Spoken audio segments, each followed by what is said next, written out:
যারা বছরে একবারও মনের মতো জায়গায় ঘুরতে যাওয়ার ক্ষমতা রাখেন তারা সত্যিই সৌভাগ্যবান বা সৌভাগ্যবতী। কেউ দীঘা, কেউ দার্জিলিং, কেউ কাশ্মীর বা কেউ সুদূর ইউরোপ। প্রত্যেকের কাছে তার নিজের ভ্রমণ স্থান খোলা জানালার মতো। হু হু করে হিমেল হাওয়া আসে তার জীবনে। সেই হাওয়া জীবনের সব গ্লানি নিমেষে শুষে নেয়। সেই হাওয়া কখনো দীঘা, কখনো দার্জিলিং বা কখনো ইউরোপে বয়। আমি আপনি কেউ নই বলার জন্য যে যোগ্য ভ্রমণকারীর জন্য সিকিম রইল আর অযোগ্যদের জন্য রইল দীঘা। দুবেলা অন্ন জোগাতে মাথার ঘাম পায়ে ফেলে কেউ যদি বাগবাজার ঘাটে গিয়েও শান্তি পায়, সেটাই তার প্রাপ্তি।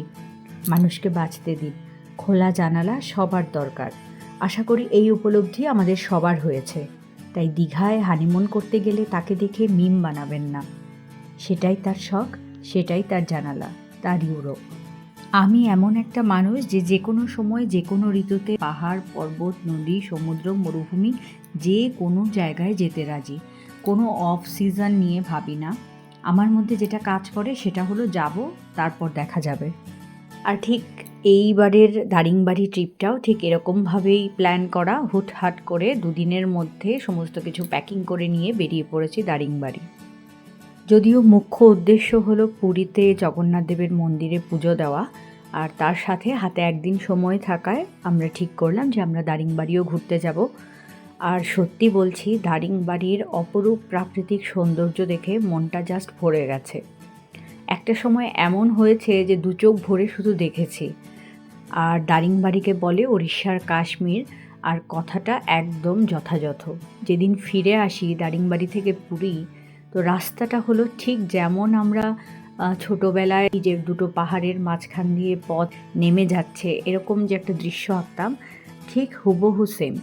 আর প্রকৃতি এত সবুজ, এত সবুজ, তার সঙ্গে প্রাক বর্ষার বৃষ্টি, যখন তখন বৃষ্টি নামছে আর যখন তখন বৃষ্টি থেমে যাচ্ছে।